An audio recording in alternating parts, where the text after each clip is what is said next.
Please do subscribe to Prajabheri News Channel.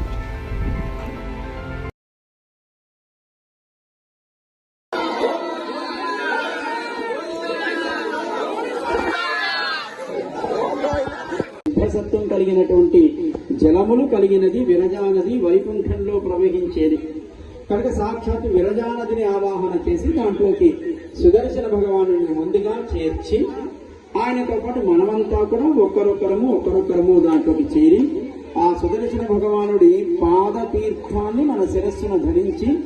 మనమంతా కూడా ఆ చక్ర